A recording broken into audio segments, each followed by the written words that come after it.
ನಮಸ್ಕಾರ ಗೆಳೆಯರೆ, ಇವತ್ತು ಮಹಾಭಾರತದ ಯುದ್ಧದ ಕೊನೆಯ ದಿನಗಳಲ್ಲಿ ಏನು ನಡೀತು ಅಂತ ತಿಳ್ಕೊಳ್ಳೋಣ. ಶ್ರೀಮದ್ ಭಾಗವತದ ಪ್ರಕಾರ ಪಾಂಡವರ ಮತ್ತು ಕೌರವರ ನಡುವಿನ ಮಹಾಭಾರತ ಯುದ್ಧದ 9ನೇ ದಿನ ತೃತೀಯ ಯುಗವಾಗಿರುವ ದ್ವಾಪರ ಯುಗ ಅಂತ್ಯಗೊಳ್ಳುತ್ತೆ. ಕೊನೆಯ ಯುಗವಾಗಿರುವ ಕಲಿಯುಗ ಪ್ರಾರಂಭವಾಗುತ್ತೆ.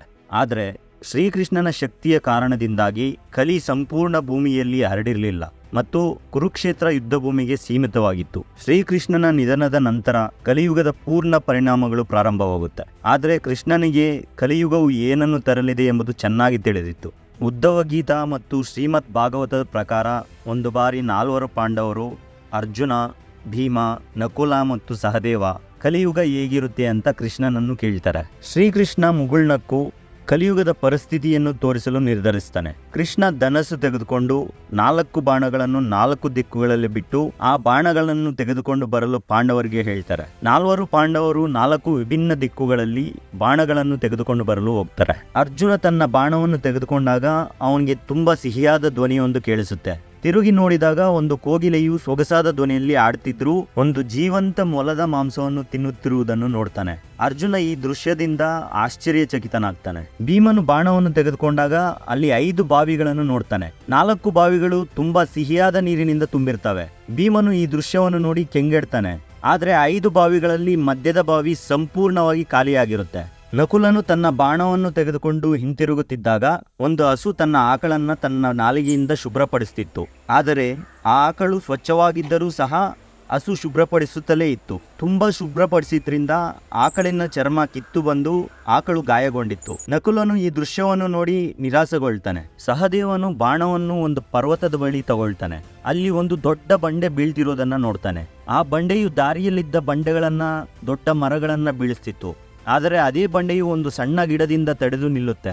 ಸಹದೇವನು ಈ ದೃಶ್ಯದಿಂದ ತುಂಬಾ ಆಶ್ಚರ್ಯಗೊಳ್ತಾನೆ. 4 ಜನ ಪಾಂಡವರು ಬಾಣಗಳನ್ನ ಶ್ರೀಕೃಷ್ಣನ ಪಾದಗಳ ಬಳಿ ಇಟ್ಟು ಅವುಗಳಿಂದ ಕಂಡು ಬಂದ ರಹಸ್ಯದ ದೃಶ್ಯಗಳನ್ನ ಮತ್ತು ಅವುಗಳ ಅರ್ಥಗಳನ್ನು ತಿಳಿಸಲು ಕೇಳ್ತಾರೆ. ಶ್ರೀಕೃಷ್ಣ ಮುಗುಳ್ನಕ್ಕು ವಿವರಿಸಲು ಪ್ರಾರಂಭಿಸ್ತಾನೆ. ಅರ್ಜುನನ ಮೊದಲ ದೃಶ್ಯಕ್ಕೆ ಕೃಷ್ಣನು ಈ ರೀತಿ ಹೇಳ್ತಾನೆ. ಕಲಿಯುಗದಲ್ಲಿ ಧಾರ್ಮಿಕ ಪುರುಷರು ಮತ್ತು ಸನ್ಯಾಸಿಗಳು ಕೋಗಿಲೆಯಂತೆ ಇರ್ತಾರೆ. ಅವರು ಸದಾ ಸಿಹಿಯಾದ ಮಾತುಗಳನ್ನ ಆಡ್ತಾರೆ. ಆದರೆ ಅವರು ತಮ್ಮ ಅನುಯಾಯಿಗಳನ್ನ ಮತ್ತು ಭಕ್ತರನ್ನ ಶೋಷಣೆ ಮಾಡ್ತಾ ತೊಂದರೆ ನೀಡ್ತಾರೆ ಅಂತ ಹೇಳ್ತಾರೆ. ನಂತರ ಭೀಮನಿಗೆ ಹೇಳ್ತಾರೆ, ಕಲಿಯುಗದಲ್ಲಿ ಬಡವರು ಮತ್ತು ಶ್ರೀಮಂತರು ಒಂದೇ ಪ್ರದೇಶದಲ್ಲಿ ವಾಸಿಸ್ತಾರೆ. ಶ್ರೀಮಂತರು ಸಂಪತ್ತಿನಿಂದ ತುಂಬಿದ್ದು ಬಡವರಿಗೆ ಸಹಾಯ ಮಾಡಲು ಒಂದು ನಾಣ್ಯವನ್ನು ಸಹ ಉಳಿಸೋದಿಲ್ಲ.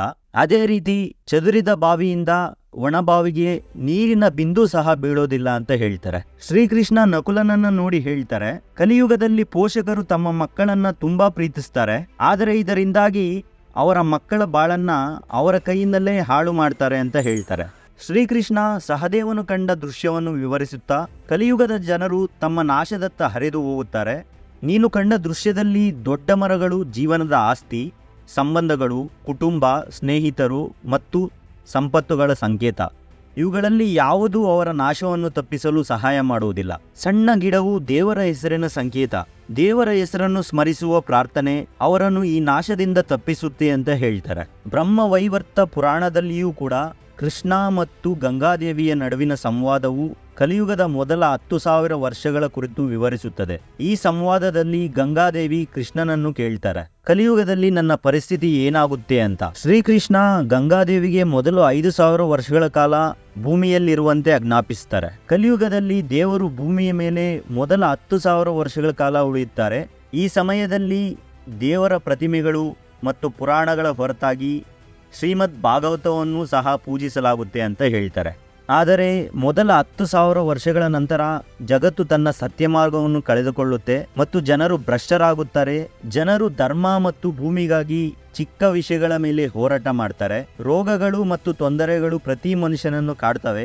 ನಿಜವಾದ ವೇದದ ಅರಿವು ಯಾರಿಗೂ ಆಗುವುದಿಲ್ಲ ಅಂತ ಹೇಳ್ತಾರೆ. ಮನುಷ್ಯರು ಮಾಂಸ ಮತ್ತು ಮದ್ಯದ ಆಮಿಷಕ್ಕೆ ಒಳಗಾಗ್ತಾರೆ ಮತ್ತು ಧರ್ಮದಲ್ಲಿ ದುರ್ಬಲರಾಗಿರ್ತಾರೆ. ಪಾಪದ ಏಕಮಾತ್ರ ಗುರುತು ದಾರಿದ್ರ್ಯವಾಗುತ್ತದೆ ಅಂತ ವಿವರಿಸ್ತಾರೆ. ಧನ್ಯವಾದಗಳು.